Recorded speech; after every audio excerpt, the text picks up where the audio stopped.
ансасына айқара жол ашты. Елімізде Қытай азаматтарының жұмыс істеп жатқанын ешкімде жоққа шығара алмайды. Оның үстіне олар әр облыстардан зауыттарын салуға да кірісіп кетті. Өйткені биліктің өзі елімізге Қытайдың 52 зауыт салынады деген сөзді бірнеше рет айтты.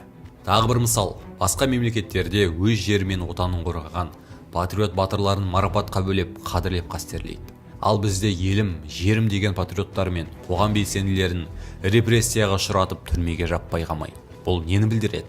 Бұл дегеніміз елімізді қас дұшпандар мен сатқындар билеп отыр деген сөз. Ал енді осы жазған сөзімізге дәлел келтіре кетейік.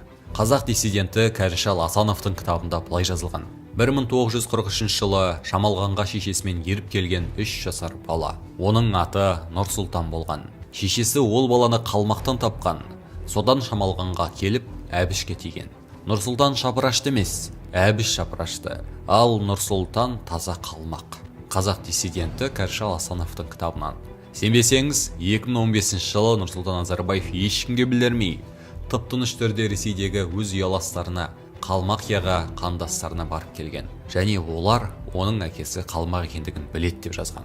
Осы нәрсенің айтылып келе жатқанына да қаншама жылдар болды. Шынында ойланатын және шындап оянатын уақыт келді, отандастар.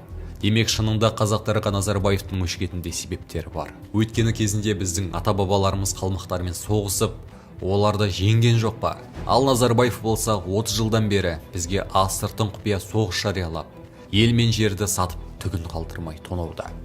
Халықты кедейшілдік пен қайыршылыққа ұшыратты.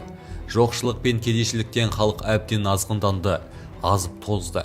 Назарбаевтың айтатын сөзі, қазақ халқы қазіргіде еш уақытта өмір сүрген жоқ деп қайта-қайта айтудың астарында қазақ халқын мен сияқты ешкімде тонаған жоқ, аздырып тоздырған жоқ, мен кегімді қайтардым деп кекесінен айтатыны енді түсінікті болды. Отандастары, шындығында бізді қалмақ басқарып отырғанына ешқандай күмәндарыңыз болмасын.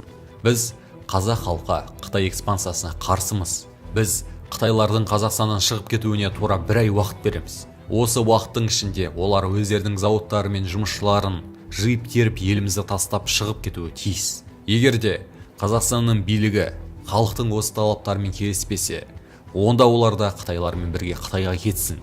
Біз сатқындар мен арамтамақтарды ұстамаймыз.